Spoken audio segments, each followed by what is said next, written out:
നമസ്കാരം.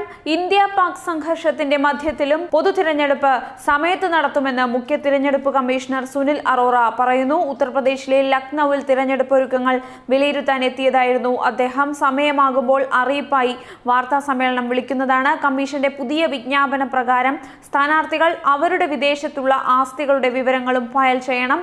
രാജ്യത്തിനകത്തെ ആസ്തി വിവരങ്ങൾ വെളിപ്പെടുത്തുന്നതിന് പുറമെയാണിത്. ആദായ നികുതി വെച്ച് വിവരങ്ങൾ പരിശോധിച്ച ശേഷം ക്രമക്കേടുകൾ കണ്ടെത്തിയാൽ അത് തിരഞ്ഞെടുപ്പ് കമ്മീഷന്റെ വെബ്സൈറ്റിൽ പ്രസിദ്ധീകരിക്കും.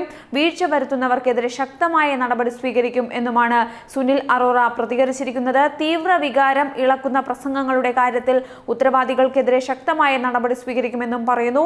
സ്വതന്ത്രവും സുതാര്യവുമായ തിരഞ്ഞെടുപ്പ് നടത്തുന്നതിൽ കമ്മീഷൻ പ്രതിജ്ഞാബദ്ധമാണ്. ഇക്കാര്യത്തിൽ കിട്ടുന്ന പരാതികളിൽ ഉടനടി പരിഹാരം ഉണ്ടാകും.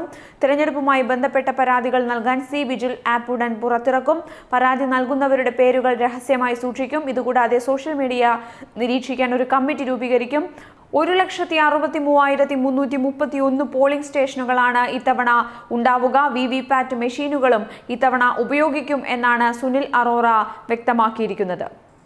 പാകിസ്ഥാനുമായി യുദ്ധസമാനമായ സാഹചര്യം ഉള്ളതിനാൽ ലോക്സഭയുടെ കാലാവധി 6 മാസത്തേക്ക് നീട്ടി പ്രധാനമന്ത്രിയായി തുടരാൻ നരേന്ദ്രമോദി നീക്കം തുടങ്ങിയതായുള്ള സൂചനകൾ ആദ്യം റിപ്പോർട്ട് ചെയ്യപ്പെട്ടിരുന്നു. ഭരണഘടനയിലെ പ്രത്യേക വകുപ്പ് ഇതിനായി ഉപയോഗിക്കാനുള്ള തീരുമാനങ്ങളും ഉണ്ട് എന്നായിരുന്നു റിപ്പോർട്ടുകൾ. തിരഞ്ഞെടുപ്പ് കമ്മീഷനെ സാഹചര്യങ്ങളെക്കുറിച്ച് കേന്ദ്രം അറിയിച്ചു എന്നുള്ള തരത്തിലുള്ള വാർത്തകളൊക്കെയാണ് പുറത്തു വന്നിരുന്നത്. എന്നാൽ ലോക്സഭയുടെ കാലാവധി കൂട്ടി തിരഞ്ഞെടുപ്പ് നീട്ടാനുള്ള നീക്കങ്ങൾ നടക്കുന്നില്ല. പൊതു തിരഞ്ഞെടുപ്പ് സമയത്തു തന്നെ നടക്കും എന്നാണ് ഇപ്പോൾ തിരഞ്ഞെടുപ്പ് കമ്മീഷൻ പ്രതികരിച്ചിരിക്കുന്നത്. അടിയന്തരാവസ്ഥ പ്രഖ്യാപിച്ചാൽ ലോക്സഭയുടെ കാലാവധി 1 കൊല്ലം വരെ നീട്ടാൻ ഭരണഘടന അനുവദിക്കുന്നുണ്ട്. ഇതുപയോഗിച്ച് കൂടുതൽ കാലം അധികാരത്തിൽ തുടരാൻ മോദി നീക്കം നടത്തി എന്നുള്ള തരത്തിലുള്ള വാർത്തകളായിരുന്നു പുറത്തു വന്നിരുന്നത്. എന്നാൽ അത്തരത്തിലൊരു വാർത്ത തെറ്റാണ് എന്നാണ് ഇപ്പോൾ അറിയാൻ കഴിയുന്നത്.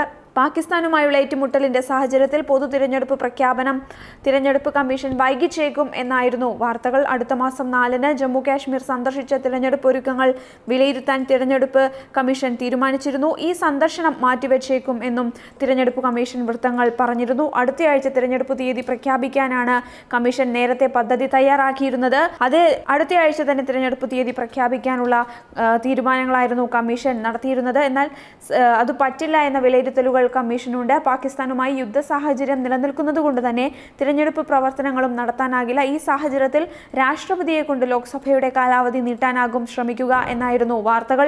ഇതിലൂടെ മോദിക്ക് സർവാധികാരങ്ങളുള്ള പ്രധാനമന്ത്രിയായി തുടരാനാകും എന്നായിരുന്നു റിപ്പോർട്ടുകൾ വന്നിരുന്നത്. എന്നാൽ ഇന്ത്യ പാക് സംഘർഷത്തിന്റെ മധ്യത്തിലും പൊതു തിരഞ്ഞെടുപ്പ് സമയത്ത് നടത്തും എന്ന് തന്നെയാണ് മുഖ്യ തിരഞ്ഞെടുപ്പ് കമ്മീഷണർ സുനിൽ അറോറ ഇപ്പോൾ മാധ്യമങ്ങളോട് പ്രതികരിച്ചിരിക്കുന്നത്.